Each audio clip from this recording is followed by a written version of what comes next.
వెనక వాళ్ళ తల్లిదండ్రుల కృషి ఎంతైనా ఉంది.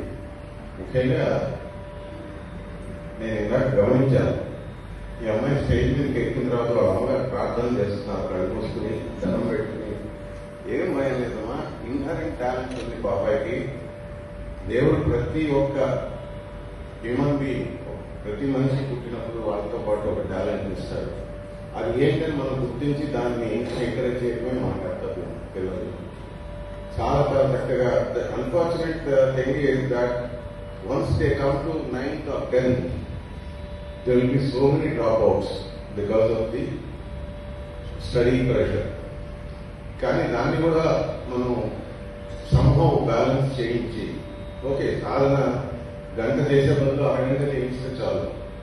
Because she has inherent talent, she will come up definitely. ఇదే వేదిక మీద ప్రధాన కచేరీ చేసే స్థాయికి ఎదుగుతుందని నాకు గట్టి నమ్మకం ఉన్నాను.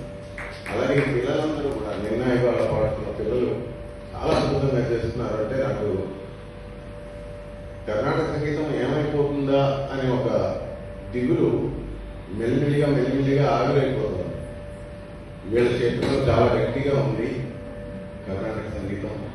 మీరు బాగా ఎంకరేజ్ చేయండి పిల్లలు, సాధన చేయించండి. ముఖ్యంగా అంటే నాట్ అండర్ ప్రెషర్, వాళ్ళు స్కూల్ ప్రెషరు, దాని తర్వాత ఇన్ని కలగలిపి వాళ్ళ మీద ఎక్కువ ప్రెషర్ పెట్టద్దు. వాళ్ళకి ఇష్టమైతేనే వాళ్ళ చేత సాధన చేయించండి. మనం బలవంతంగా చేయించే పని కాదు ఇది, వాళ్ళంతా వాళ్ళకి కలగాలి. కాకపోతే ఆ పై క్లాసులకు వచ్చిన తర్వాత డ్రాప్ అవుట్స్ చాలా మంది ఉంటారు. ఆ డ్రాప్ అవుట్స్ లో మన పిల్లలు లేకుండా చూసుకోండి. నేను అమెరికాలో ఈ మధ్య గమనించింది, వాళ్ళు వాళ్ళకి అక్కడ చదువు ప్రెషర్ ఎక్కువ ఉంటుంది. స్కూల్ లెవెల్లో up to college level pressure ఉంటుంది ఎక్కువ, హోంవర్క్ కూడా ఉంటుంది. అలా వాళ్ళు ఆ టైంని చాలా బాగా యూటిలైజ్ చేసుకుని గురువు దగ్గర ప్రాక్టీస్ చేసి చక్కగా నేర్చుకుంటారు, చక్కగా పాడుతున్నారు. అక్కడ మీరు చాలా అదృష్టవంతులు, ఇంత చక్కటి పిల్లని దేవుడు ఇచ్చారు, అమ్మాయికి టాలెంట్ కూడా ఇచ్చారు. God bless you.